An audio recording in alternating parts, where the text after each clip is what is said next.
Bonjour à tous et bienvenue sur le podcast Santé Équilibre.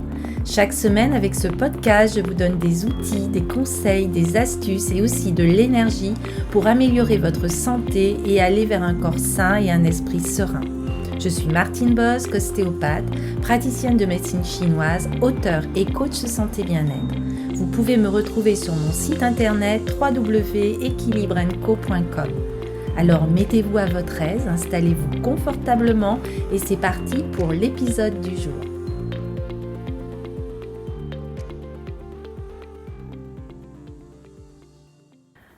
Bonjour à tous, dans cet épisode, je poursuis la connaissance pour éviter les états avancés de l'arthrose. Je vous conseille bien évidemment d'écouter l'épisode précédent où j'évoque avec vous le fait que l'intoxication, l'acidose et l'inflammation font le lit de l'arthrose. Alors, voyons ensemble dans cet épisode les causes de l'intoxication, de l'acidification qui amènent vers cette arthrose. C'est ce que nous explique le docteur De White, qui est homéopathe, acupuncteur, physiothérapeute et aromathérapeute. Je reprends à nouveau dans ce podcast ses propos tirés d'un article Santé, Corps, Esprit. Cela dans le but de mieux comprendre les phénomènes d'arthrose et ainsi de pouvoir soulager de façon efficace vos articulations.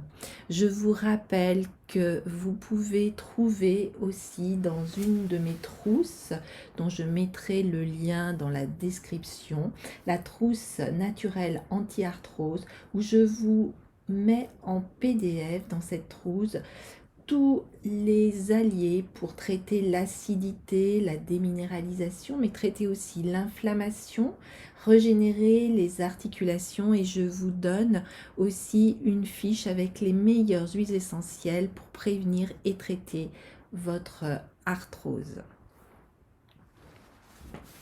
Alors, de l'intoxication, l'acidification à la dégénérescence.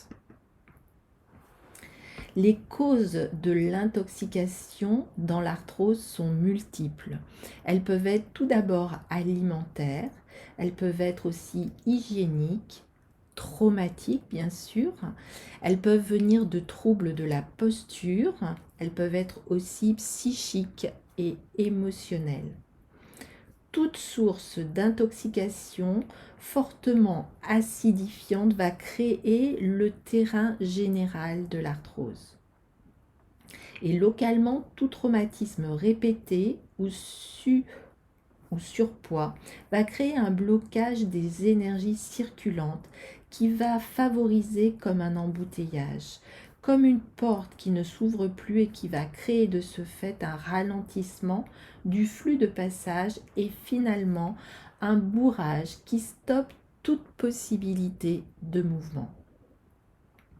On accuse souvent à juste titre le poids d'être une cause importante d'arthrose. Cependant, ce n'est pas seulement la pression liée au poids qui cause cette arthrose, mais bien l'intoxication générale de votre organisme, toujours présente lors d'un surpoids bien sûr, puisqu'elle en est aussi la cause principale.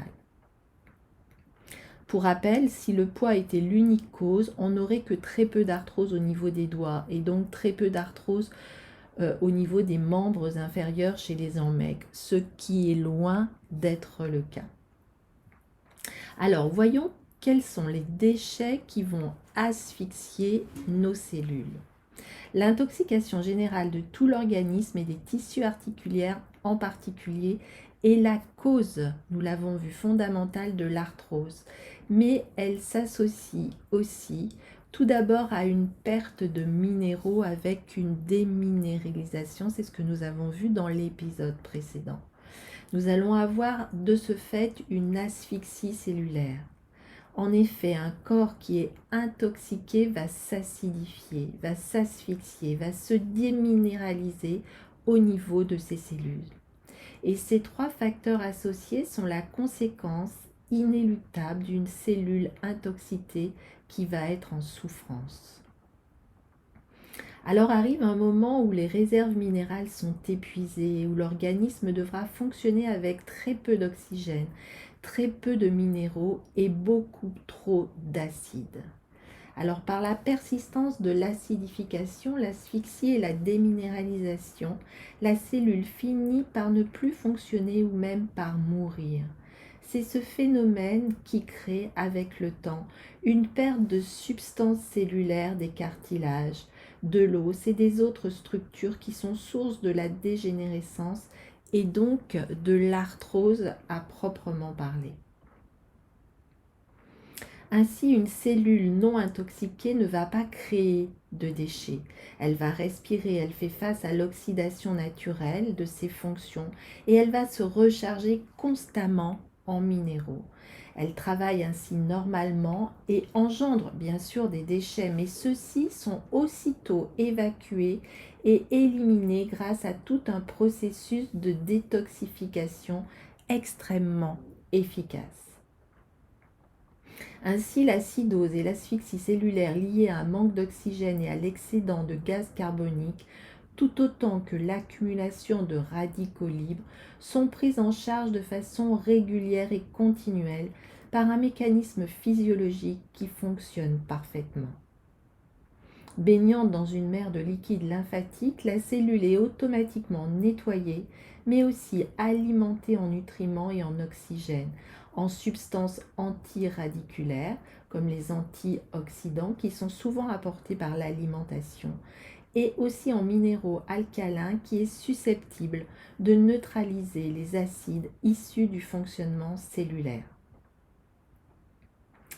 Alors, s'il y a de l'acidité persistante, quels vont être les méfaits sur les cellules? Eh bien, tout d'abord, il faut savoir que pour bien fonctionner, que ce soit pour sa survie ou pour accomplir le travail auquel elle est dévolue, toute cellule a besoin d'énergie. Et celle-ci est fournie à partir du sucre amené par le sang.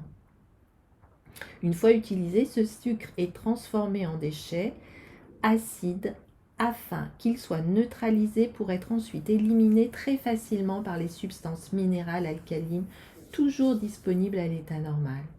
Par contre, non neutralisés par manque de minéraux alcalins, ces acides vont devenir des corps toxiques qui saturent la cellule et la font dégénérer, tout comme un acide va détruire la peau lorsqu'il est appliqué directement sur celle-ci. C'est le système lymphatique qui a pour fonction de drainer ces déchets. Bloqués dans ce système, les acides vont envahir la totalité de l'articulation et vont enclencher cette inflammation bénéfique dont nous parlons depuis le début. Je le répète encore une fois et j'insiste bien, l'arthrose est une maladie générale qui concerne l'organisme dans son entier. De leur côté, les facteurs étiologiques classiques de l'arthrose, ceux évoqués plus haut, ne font que focaliser cette intoxication et cette acidose sur l'articulation qui va être concernée. Prenons l'exemple de micro-traumatismes qui vont être répétés, qui vont bloquer l'énergie circulante et conduire cette acidose présente partout à se déposer, à cet endroit précis qui servira d'émonctoire dit secondaire. Si cette acidose est évacuée comme il se doit par les émonctoires naturels, elle n'existerait pas et ne pourrait évidemment pas se concentrer au niveau de cette articulation qui est fragilisée. L'organisme y ferait alors face très facilement et se générerait pas de phénomènes locaux d'accumulation des acides. Pris en charge facilement par le système lymphatique et les émonctoires, il les neutraliserait et les évacuerait au fur et à mesure des circonstances, tout en régénérant immédiatement et efficacement cette même articulation grâce à la concentration toujours disponible en micronutriments, en minéraux, en oxygène et en autres substances actives présentes et apportées au fur et à mesure à la circulation. L'arthrose est donc une maladie générale qui se focalise sur une partie de l'organisme en fonction des faiblesses locales, soit les traumatismes, le sport à répétition, le surpoids, la posture, la déviation. On peut dire que traiter l'arthrose revient donc à traiter avant tout l'intoxication générale de l'organisme. Et finalement, on peut dire que la seule et unique cause de l'arthrose est bien notre mode de vie toxique et acidifiant. Cela dépasse l'intoxication physique et doit également être ramené à nos pensées et à nos modes de fonctionnement, sujet que je ne n'évoquerai pas ici. Simplement, l'arthrose est liée à un mode de fonctionnement rigide, d'une autorité écrasante qui nous empêche d'avancer si l'arthrose est située dans les membres inférieurs ou d'agir si l'arthrose est située dans les membres supérieurs, voire de se positionner en cas d'arthrose au niveau de la colonne vertébrale. À vrai dire, vivre de façon toxique nous ramène à un domaine beaucoup plus vaste que celui de l'arthrose, car il concerne un sujet à lui tout seul. C'est bien celui de l'intoxication, vous l'aurez bien compris. Alors voyons maintenant le leurre des traitements classiques. Certains pensent encore que les cartilages s'usent forcément avec le temps. Pourtant, l'expérience médicale des médecins qui utilisent les médecines alternatives et naturelles démente cette croyance. L'usure et la dégénérescence des cartilages ne sont pas une fatalité. Il existe même des moyens pour traiter l'arthrose. Et de fait, le traitement classique de l'arthrose est très décevant et uniquement symptomatique. De plus, source d'énormes effets secondaires, il ne traite ni l'intoxication ni l'acidose et encore moins leur véritable raison d'être. Certes, il soigne parfaitement la douleur, disons plutôt qu'il la supprime, mais il ne le fait que le temps de la prise de médicaments. Et dès lors, les personnes souffrant d'arthrose sont tenues de prendre ces traitements à vie et sur une longue durée. Or, ce n'est absolument pas le cas des médecines dites naturelles qui soignent très bien cette affection, même si parfois elle doit laisser la main au chirurgien. Évidemment, pour en venir réellement à bout, la régularité et la patience seront les maîtres mots de la guérison. Sans elles, le nombre d'articulations atteintes ne fera qu'augmenter et votre arthrose va évoluer. Mais cela est tout à fait normal puisque l'arthrose est une maladie générale qui touche, vous l'aurez bien compris, l'ensemble de l'organisme. Et sa véritable cause est une acidose généralisée et elle fait suite à une intoxication de l'organisme qui se focalise sur une ou plusieurs articulations rendues faibles par des causes souvent mécaniques et liées à nos modes de vie qu'il faudra sans doute réviser. Alors, voyons maintenant les traitements naturels et les solutions qui fonctionnent.